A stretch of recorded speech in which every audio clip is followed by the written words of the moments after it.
Ang sulat ni Pablo sa mga taga-Kolosas, unang kabanata. Mula kay Pablo, apostol ni Kristo Jesus ayon sa kalooban ng Diyos, at mula rin sa kapatid nating si Timoteo, para sa mga taga-Kolosas na hinirang ng Diyos at mga tapat na kapatid kay Kristo. Sumainyo nawa ang pagpapala at kapayapaang mula sa Diyos na ating Ama. Tuwing ipapanalangin namin kayo, lagi kaming nagpapasalamat sa Diyos na Ama ng ating Panginoong Hesukristo.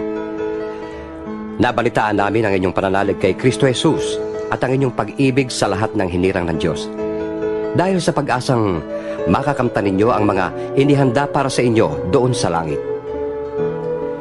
Nalaman ninyo ang tungkol sa pag-asang ito nang ipangaral sa inyo ang salita ng katotohanan, ang magandang balita na dumating sa inyo. Ito'y lumalaganap at nagdadala ng pagpapala sa buong daigdig. Tulad na nangyari sa inyo mula nang marinig ninyo at maunawaan ang katotohanan tungkol sa kagandahang loob ng Diyos. Natutunan ninyo ito kay Epafras, ang aming kamanggagawa, tapat na lingkod ni Kristo at kinatawan ninyo. Sa kanya namin nalaman ang tungkol sa pag-ibig na ipinagkaloob sa inyo ng Espiritu.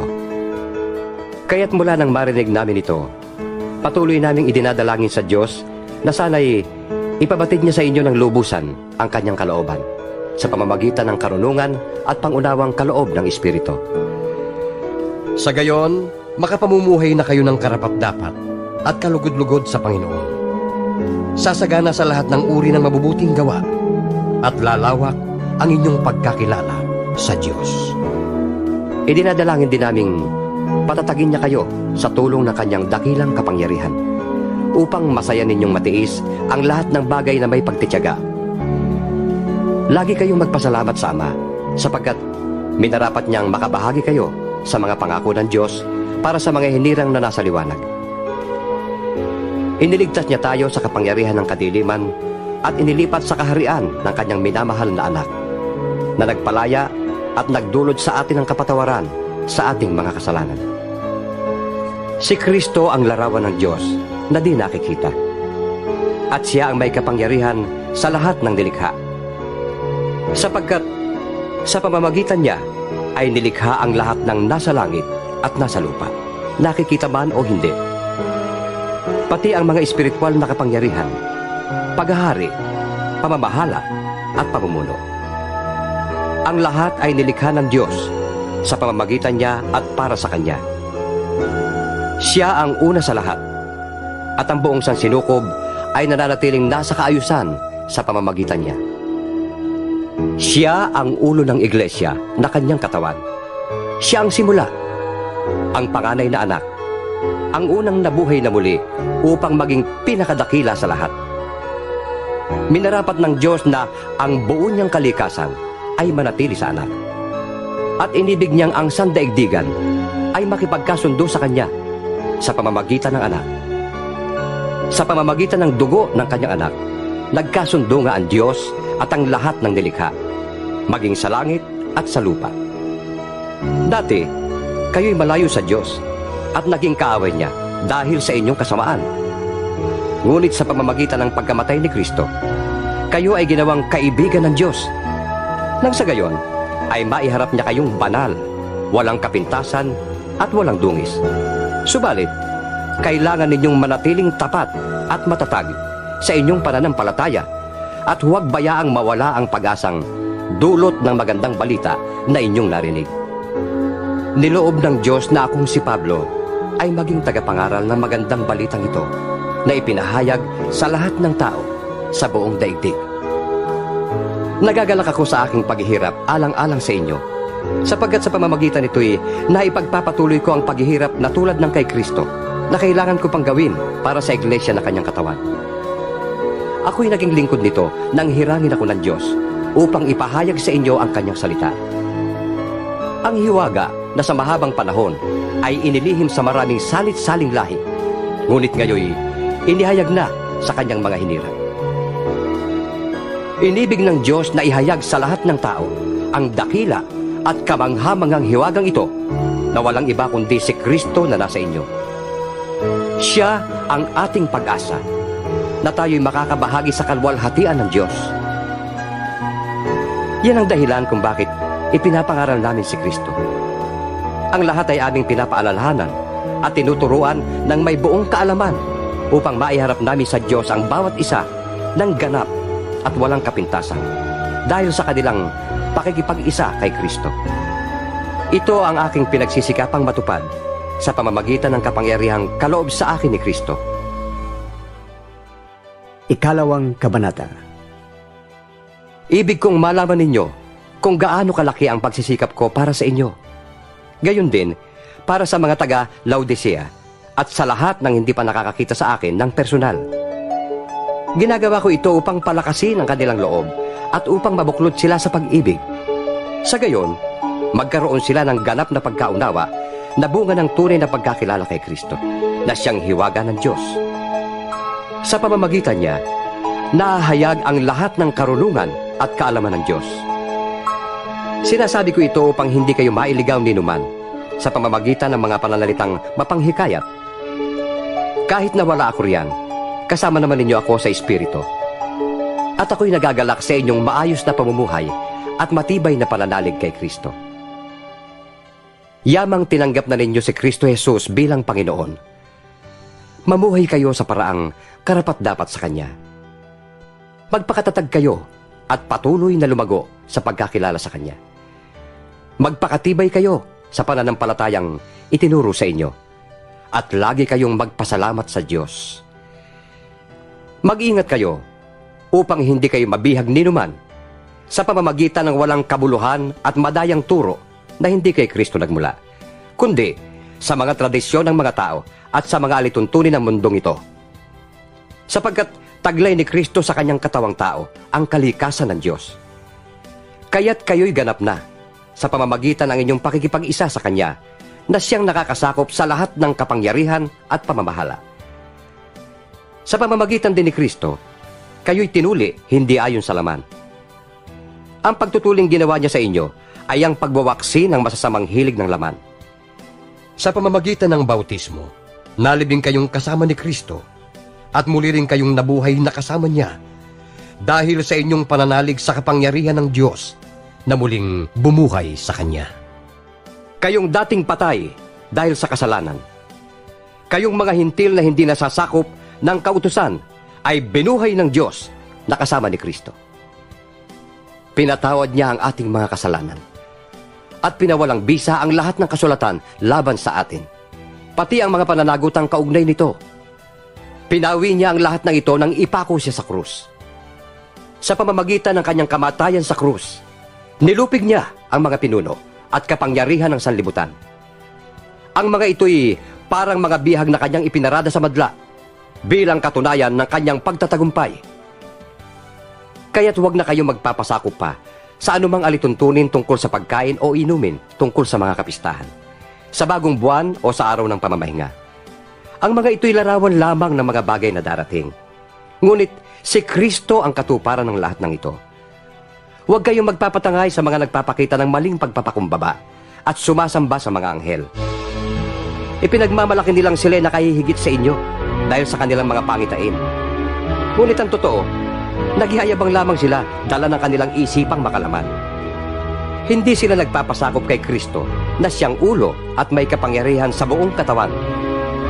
Siya rin ang nagturugtong ng mga bahagi nito sa pamamagitan ng mga kasukasuan at mga litin. Siya ang nangangalaga at nagpapaunlad sa buong katawan ayon sa pag-unlad na ninanais ng Diyos. Kayo'y namatay ng kasama ni Kristo at hindi nasakop ng mga alituntunin ng mundong ito. Bakit pa kayo sumusunod sa mga alituntuning tulad ng huwag hahawak nito, huwag titikim yan, huwag gagalawin yon? Ang mga ito'y utos at turo lamang ng tao at nauukol sa mga bagay na nauubos kapag ginagamit. Sa biglang tingin, tila nga makakabuti ang ganoong uri ng pagsamba at ang ganoong pagpapakumbaba at pagpapahirap sa sariling katawan. Ngunit ang mga ito ay hindi nakakapigil sa hilig ng laman. Ikatlong kabanata. Binuhay kayong muli na kasama ni Kristo. Kaya't ang pagtuunan ninyo ng isip ay ang mga bagay na nasa langit na kinaroroonan ni Kristo, na nakaupo sa kanan ng Diyos. Ang mga bagay na panlangit ang isaisip ninyo, hindi ang mga bagay na panlupa.